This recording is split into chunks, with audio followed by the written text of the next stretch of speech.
Circuit 42 would like to thank Pop Culture Paradise, Toy Anxiety, the Spawn Point Gamers Lounge, and Dragon's Lair San Antonio.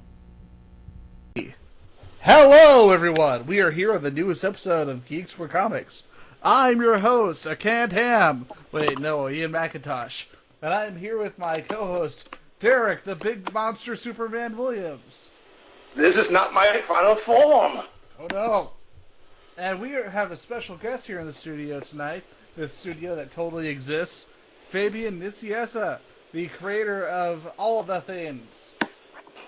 Of all the things. Yes.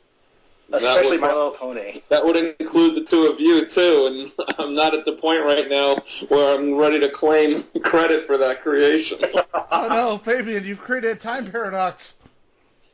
That can't be good. There is a particular comic character that you created that just recently decided to stop dicking around and start working on a movie for. Which character would that be, Fabian? It's true. They're going to be doing a Speedball movie. It's going to be happening. Yes. 2018. He's going to go head-to-head against all 73 DC movies that'll be coming out in that time period. Even the Wonder Twins movie? Fox Feature Film decided to greenlight the long gestating Deadpool movie. They have an announced release date of February 2016. They've had a script bouncing around for quite a long time with director attached to it and stars attached to it for quite a long time, but they finally, for whatever reason, possibly the very, very strong success of the X-Men Days of Future Past movie, possibly a little social media uproar with the quote-unquote leaked footage that the VFX studio had done.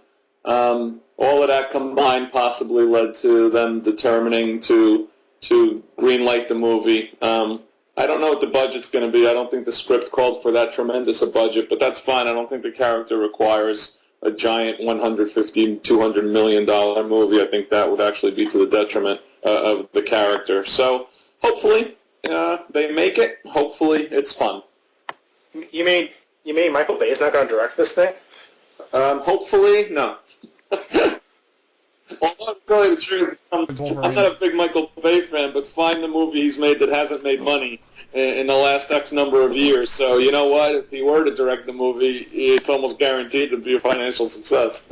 Yeah, and then they would want to, and then you have to start over again. Oh, X-Men Origins, Wolverine, you don't know what you're doing. They can make as many movies as they want with Deadpool in it. That's fine by me. Fair enough. So, one of the big things we wanted to talk about, there was of course, everyone always wants to know the history of the character, how it came about. Especially, I don't know if you remember, a couple months ago, I had kind of a back to school moment, and by back to school moment I mean, oh god, I completely spaced out. Maybe one of you guys can help me. Do you remember in the movie Back to School, there's a particular author, Kurt Vonnegut? Yes. The whole Kurt Vonnegut joke? Well, you and I had a moment like that, Fabian, regarding somebody talking about how Stan Lee said that he created Deadpool in a documentary that this dude saw on Facebook. And I tagged you and I tagged Rob on it, and you told him all about how when you and Rob created the book and how he may have just misread something or misunderstood something. And he had the greatest response ever. He said, "Wow, you guys must be really big fans of Deadpool." Totally spaced over the fact that you said you're one of the creators of Deadpool in that first post. Uh-huh. And so, for the internet, and for this guy in particular, why don't you tell us a little bit about the background of the creation of Deadpool and your work on Cable and Deadpool? Well, that's a long question to answer all of it at once. Let's just start with the creation of the character. Let's start with the first half. Rob Liefeld was taking over as plotter as well as penciler of New Mutants with issue 98. He wanted to jump in with a bang and introduce a whole lot of characters that were going to have long-term ramifications for the group. So in that issue, he was bringing in Domino, who was going to be a mysterious, mercenary, sexy lady who was going to have ties to Cable's past. He was going to be bringing in a character that he planned to be the next big villain, or at least the big villain for the team, a businessman mutant named Gideon, who was going to have ties to Sunspot and create all kinds of problems for Sunspot. And he created a third character that he'd been tinkering with. He wanted to have a mercenary. He wanted to have the issue to have a physical threat to Cable, but he wanted to do more of a Spider-Man body type.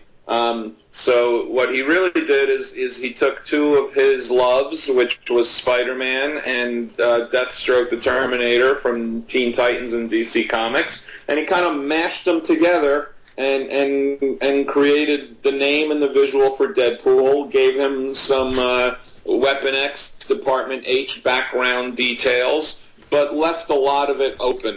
Who he was, what his personality was, what his name was, what his background was, all of that stuff was really left open. So when I got the pages to script, I just called him up like we did all the time back then, and we just talked it through. And I wanted to make the character be a bit of a wise ass, because when he said that there was a Spider-Man influence there, I immediately decided that it would be fun to do as a change of pace, because usually the mercenary killers are not the funny guys, and B, the book needed a counterpoint to all the teeth gnashing and grittiness. Like everybody in it had to be a blowhard tough guy, so I wanted Deadpool to be able to joke his way through stuff, just as a means of maybe bringing down the stiffness level a few notches in the overall tenor of the book. And it worked out real fine. It was almost a throwaway bit. The character could have appeared once and never appeared again, but the mail started coming in, and it was incredibly positive, and everybody loved this guy, and they didn't even think of him as a bad guy. They just thought of him as a funny wise ass who wanted to kick ass and stuff like that. So, Bob Harris said, let's bring the guy back again, and Rob said, yeah, I was planning to. Okay, we'll do it, and we just kept doing it. And the more we used him, the more we started to flesh him out, and I started to think, why is he always wearing a mask? And I wanted him to have some kind of ramifications for the Weapon X program, which were different than what Wolverine went through. So Deadpool has a healing power in so much as he can. It's not the same as Wolverine's healing factor, but he has a healing factor in that he can be wounded, but because his cellular structure is constantly regenerating itself in order to fight the cancer in his system, in essence, he can't be hurt because his body is in such a state of flux that whatever wound he incurs ends up healing itself. And all of that is a result of the Weapon X program doing something to try to combat his cancer, trying to use all of their technology in similar fashions to what they did with some of Wolverine's stuff to try to create the perfect warrior who could never be hurt.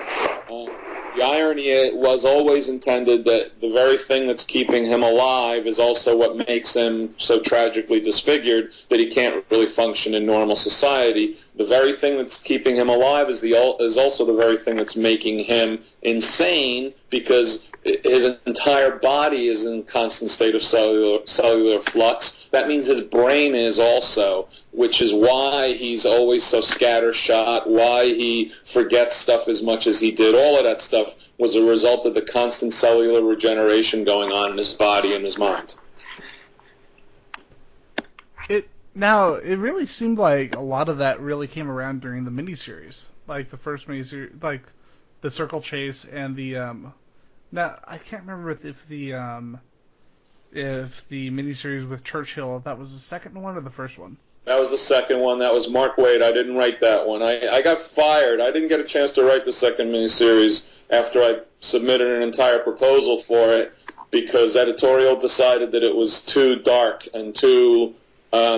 It was just too dark. It was too nasty. And it's because I wrote a story outline that was going to have his cancer come back, and his healing factor was not enough to stop it and it was starting to drive him crazy. And they didn't like that because they wanted, because they were ex-editorial at the time, so I'm not even going to bother going into all that.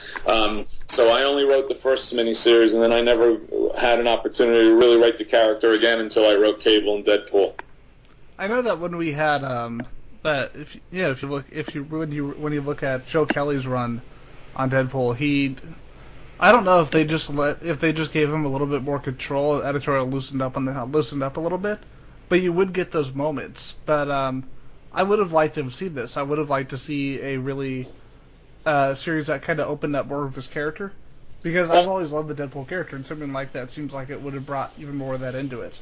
Well, the character was always a development in progress because he didn't have a monthly book, so we didn't have to worry as much about a lot of the finer details, fleshing out a lot of the background. I mean, I'm in the process of writing 7 books a month at that time, plus working a full-time job, so I really focused and concentrated pretty much on what was on my plate at the time. So when I had to do the Deadpool miniseries is when I started to cull together all the different thought processes that we'd had for his various appearances in X-Force, combined with Rob's original notes, combined with what I felt like I wanted to do and where I wanted him to go. So that's how Circle Chase came about. And my goal with that was kind of a Bugs Bunny romp that also would help to show there's tragedy in this character. It's not just shits and giggles. It's not just shooting and laughing. And that he did really want to feel love, and he did really want to try to do the right thing, but he just can't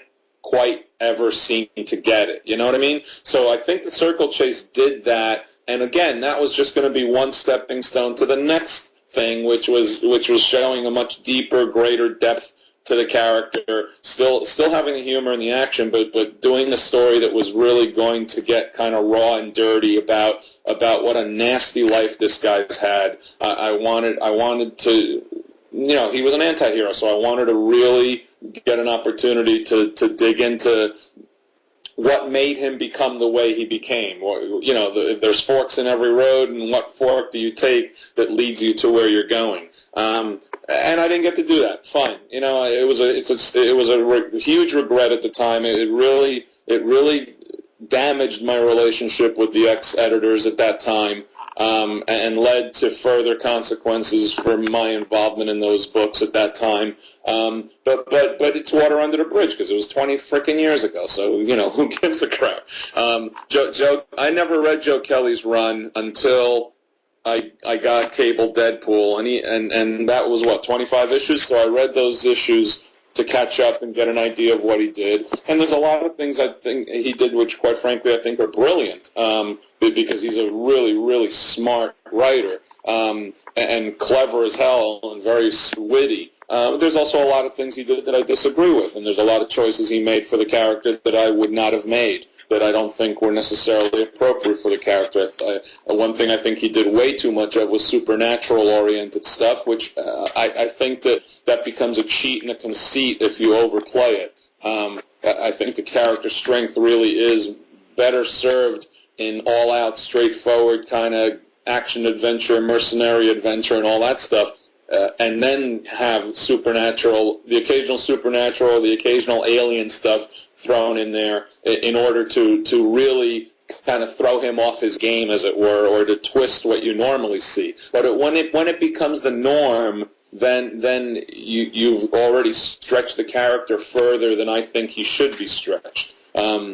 And I think they've done that a lot more in the last 5 years or so. Again, after I left Cable Deadpool, I didn't read a single issue of anything that was done afterwards until just the last couple of weeks. I read all 34 issues that the current team of Dugan and Brian Posen have done.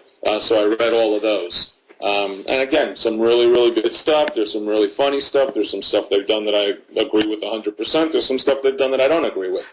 I think there's still a little way too much magic, because I think it becomes a very easy crutch for a writer to use, and I think it's a mistake to use it constantly for a character like Deadpool.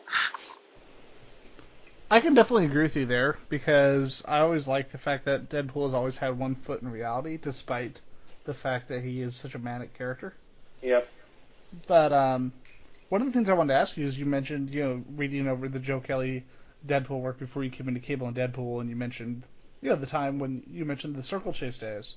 Like, comparing the Circle Chase days to when you were writing Cable and Deadpool, how would you compare the two places that the character was in at that time? Because it was definitely a very different character at that point.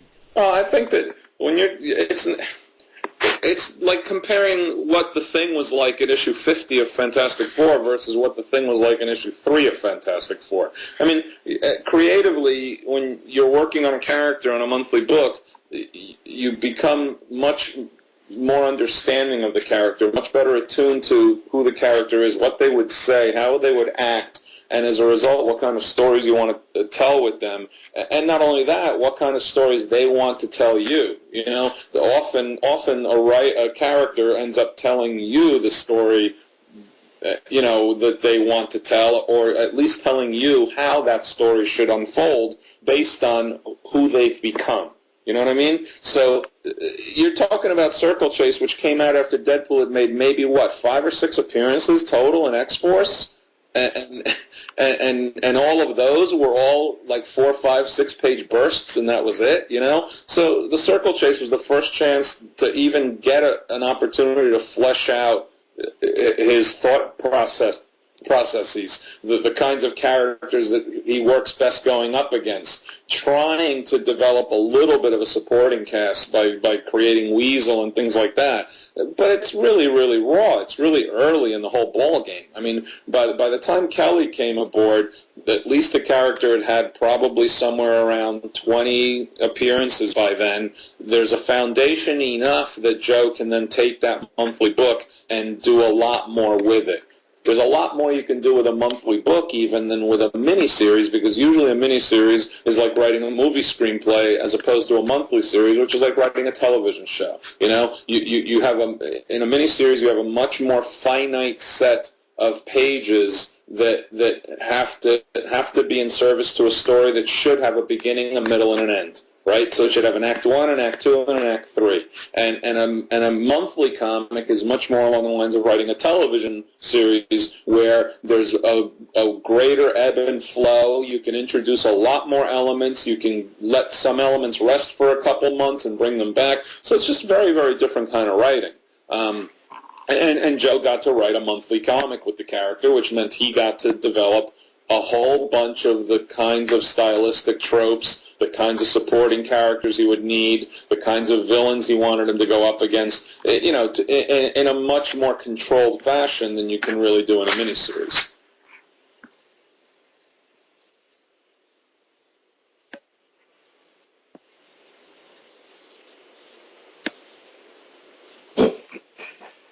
Actually, yeah, because we've touched upon Deadpool quite a bit, but you've been known for other ones, and so one series that I fell in love with you with was New Warriors, and so you start off obviously one of the originators that's back in Volume 1, and so what's your take on New Warriors recent and since Marvel has been known for doing a lot of animated stuff, would you ever want to see, as someone who created it, would you ever want to see New Warriors be done in animated style?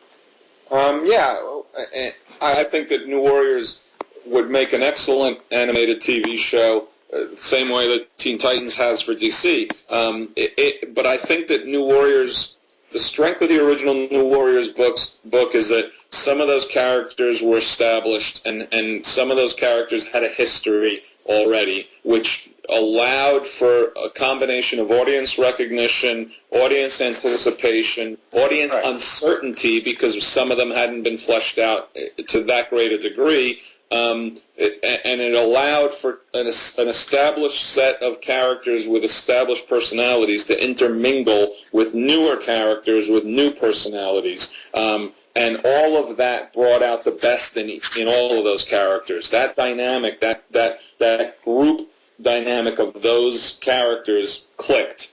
It doesn't always happen. It happened when George and Marv did their relaunch of Teen Titans, but you've seen plenty of Teen Titans launches that have failed, right? And you've seen some Warriors launches that have failed. The truth of the matter is that it's a combination of the characters and the creators clicking at a specific time period. I haven't read Chris Yost's New Warriors book. I like Chris tremendously. I think he's a really good writer, and I think he's a really good guy. And I like Marcus Toe tremendously because I worked with him on Red Robin, and I loved working with him. He's a great guy, and he's an excellent artist. But I haven't read that book, and I may eventually read it, but I don't want to read it. You have to understand, I don't read the books that I used to write when they're relaunched by other people because it's a no-win situation for you as a writer. If you love it, then you're jealous that they're doing it as well or better than you think you can. And if you hate it, you're angry that you didn't get the chance to do it, and then you're bitter about not getting an opportunity to write the characters that you put on the map to begin with. So what's the sense of reading it at all? It's a no-win. So I didn't read Kevin Graveau's New Warriors. I certainly didn't read the Scotty Young version that was done. I didn't even read Jay Farber's New Warriors back in the late 90s. I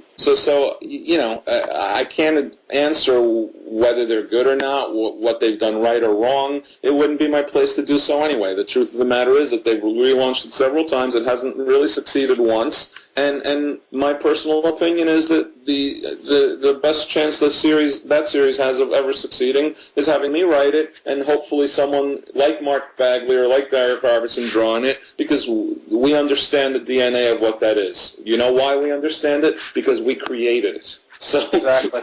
that's how I feel about it, and there's going to be fans who feel differently, and that's fine, you put your money down, you get your opinion. Understood. And what do you got, Ian?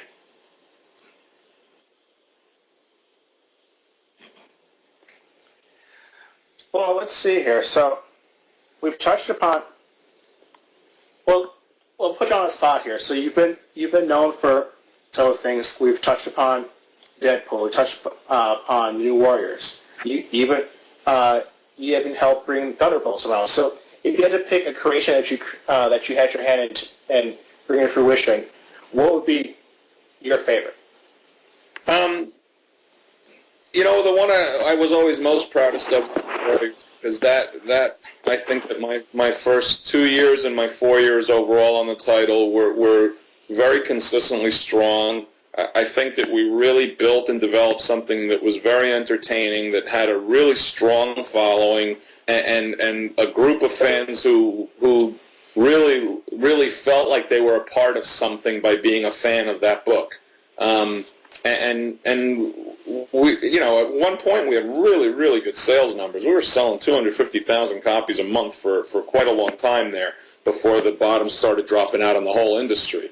And nobody expected that out of all the launches that were done that 1 year where those new launches were coming out, that New Warriors was going to end up being the one that had the strongest sales a year or two into its run, and it did.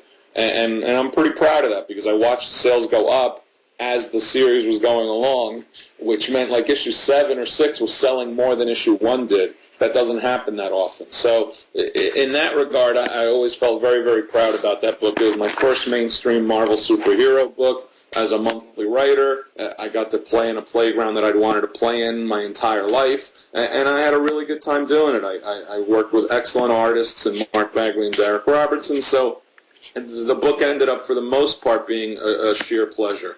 Now, though, I mean, to see what Deadpool has become, I take a tremendous amount of pride in that, because I believe that the character's strength originally was a real strong combination of Rob's strengths and my strengths. He's an excellent visual. He's an excellent dynamic visual. It's a simple, easy, memorable name that's easy to remember and easy to say. He's got a costume that is instantaneously recognizable, and I brought a lot of personality and a lot of unexpected things to the character from a humor standpoint that made people remember him immediately and made people like him and want to read him again immediately. The fact that I got to come aboard and write Cable and Deadpool years later, almost 12 years later, I think it was, 10 years later, right. at a time when both Cable and Deadpool were essentially almost dead, because they'd both gone through their relaunches of Agent X and Soldier X, which were really sold badly, and neither one of those two relaunches caught any kind of fire with the fans. The fans of those characters were mad at Marvel for the creative decisions Marvel had made with those characters, and it's because editorially they made bad choices. They disrespected the strengths of the character, they disrespected the audience and what the audience's expectations and desires were for those characters. So they had a choice. Let these things sit for 5 years or 10 years, or see if there's any way we can reclaim them. And I got the book almost by accident, because they couldn't think of anybody who maybe would understand both Cable and Deadpool. Duh. You know? So when somebody suggested my name in the office, and I got the book, and we were never a huge seller, but we were always very solid, very consistent, and we had a very loyal audience. In the process of that, we reclaimed both characters. We reestablished both characters. We showed everyone at Marvel Editorial and a large audience what the characters' strengths were, what their DNA was, what it was about them that people liked. Both Cable and Deadpool. Because, listen, there were plenty of people who were furious that I like Deadpool and I got to buy a book with Cable in it. I hate Cable. And there was just as many people who said, I love Cable and I hate Deadpool and I got to buy a book with Deadpool in it. And I think that what we did over the course of 4 years is show them the strengths of both characters in a way that the readers ended up liking both characters and wanting to read about both characters. Right. You know, and it's no surprise to me at all when I saw that the relaunches they did after I got fired, because I did get fired. When you cancel a book on somebody, you're firing them. When I saw the character's strength and popularity continue to increase, I wasn't in the least bit surprised, because I watched it starting to happen just from the mail response, the social media response, the comics media response. Through the course of Cable and Deadpool, I watched it start to happen. So I wasn't surprised at all that they were able to expand Deadpool and turn him into a little mini publishing empire. But whether they did good things or not with it, I have no idea, because, like I said, I haven't read them. So, go ahead. One last thing regarding Deadpool, and then I wanted to ask you about a different work that you did outside of Marvel. Regarding Deadpool, you mentioned the Agent X. I actually really liked what Gail Simone was doing with that book. I just wish the editorial would just sometimes let people work, because she's such a talented writer that it's like, just let her do what she does. No, listen, Gail's a good writer. I like Gail tremendously. And I'm not saying Agent X wasn't a good book. I'm saying that no one cared. No one bought it. When you can't sell your book, it doesn't matter whether the book is good or not. You can't publish it if you can't make money off of it. And you can't publish a book for 10 years hoping it's going to end up making money. Those two relaunches failed financially. I'm not saying creatively. I'm not even speaking to that. I think most everything Gail does is excellent. I love reading her work. I ended up reading the Agent X books after I got Cable Deadpool, and there was a bunch of stuff in there that was brilliant, but it wasn't Deadpool. You know what I mean? It was someone pretending to be kind of like Deadpool, and that's not what people wanted. So it wasn't fair to Gail. It wasn't fair to Alex Hayden, the character she created. It wasn't fair to Deadpool or Deadpool's fans. It was just a boneheaded editorial decision. I'm not saying any of that had anything to do with the actual quality of what went on between the covers. I definitely get that. The other big thing I want to talk to you about, especially considering how much of an impact he currently has on the Marvel Universe, I wanted to ask about your work on Buffy. On the Buffy comic books for Dark Horse, and what it was like working on a established character with such a hardcore fan base, one that easily rivals those of people of the superhero comic fan base. I came aboard mostly to help Scott out, Liddell, with scripting and co-writing, and the editor really ended up liking the way I was handling stuff and my professionalism, so that when Scott was going to go do other stuff, he wanted me to keep doing it. And I, for the most part, I enjoyed working on it a lot because I love the series and I love the characters. I mean, I started watching the show from its very first episode when I was running Acclaim. We would actually have lunch in the office the day after Buffy aired, and we'd actually talk about the show and do a little editorial dissecting of it. So this was back in '96 or '97, whenever it launched. So I was into it from the very beginning. I liked it a lot. It was a very, very well-made television series, and getting the chance to write the characters was a lot of fun because it was good to try to get that voice, the actors' voices in my head and their cadence and their pattern of speaking.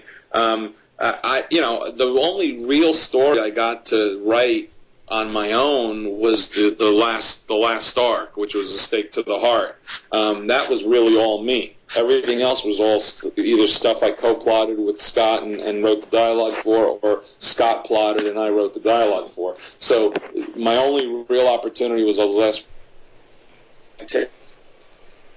The last arc is the only one I fully wrote myself, plot and script. That was A Stake to the Heart, and it was the last arc in the series because they were going to end it and relaunch it with Joss's season 8. So I said that I take solace in that I think I did a really good job with that last arc. I think it was well received by the readers, but most importantly, the editor, Scott Alley, said that he thought it was the strongest arc that the series had had in its entire run up to that time. So, I enjoyed doing it. It was a fun assignment. Have you ever considered coming back? Have you ever considered the idea of, if they ever approached you writing for Buffy season 8? If they ever asked me, I would certainly consider it because I still like the show a lot. I haven't kept up with the comic book, so I'm not 100% sure what they've done with it. I did read the first year of the stuff Joss was doing, but that's been going on for a while now, and I really haven't kept up. I'd really have to catch up on a lot of it and see where they're at. But I love the series, so I would always enjoy the opportunity to work with those characters again. Awesome. And Derrick, you had another question, right? Definitely. So, since we drifted away from Marvel here, so how did you come about getting attached to Batman: The Resurrection of Ra's al Ghul, which is one of my favorite bits from Batman? I think when Mike Martz took over as Bat Family editor, I reached out to him because I've known Mike since the early '90s when he worked at Marvel, and I hired him to work for me at Acclaim as an editor. And I worked with him when he left Acclaim to go to Marvel. So I've had a relationship with him for a very long time, and I've worked with him often. And I think I respect Mike's editorial abilities quite a lot, and I think he respects my professionalism quite a lot. So it worked out well.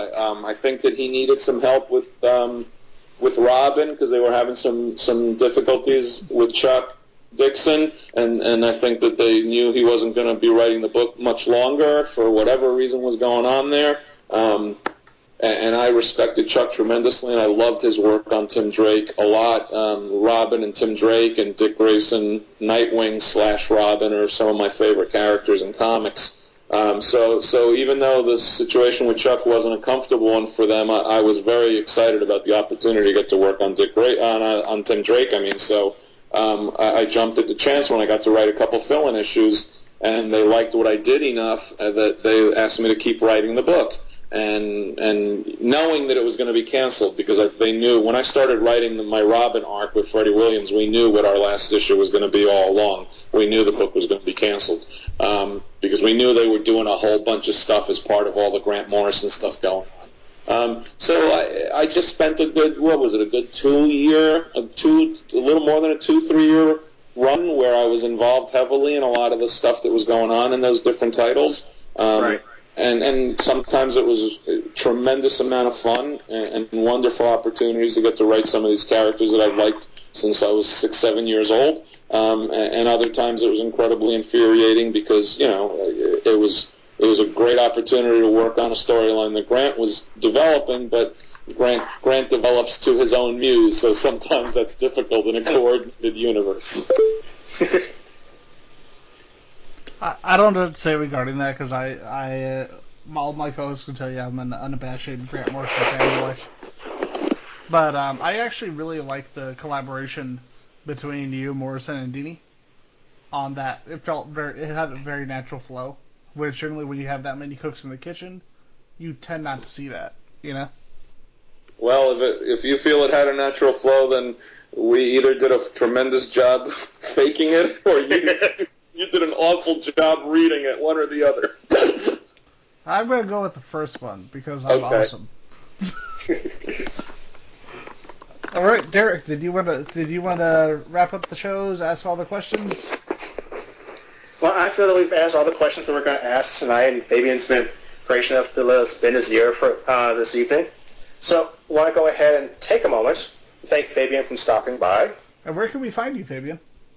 You can get me on Facebook all the time, or at Twitter at Fabian Nicieza, and I'm always happy to talk and chat with readers. This is very true. We've harassed him a number of times. And once again, listeners, this has been another thrilling edition of Geeks4Comics, and I've been your host, Derrick Williams, with my co-host, Ian McIntosh. What? No. What? Oh, hi. I'm recording. Hi. And as always, boys and girls, be sure to check us out at Circuit42 on Facebook. We also have our Twitter account at Circuit42, and we even have a Tumblr out there, too. So feel free to go there and check out all the pictures. And make sure to subscribe to us on the YouTubes. Exactly. Also at Circuit42. And as always, keep riding the circuit. Thanks for joining us tonight. See you next time.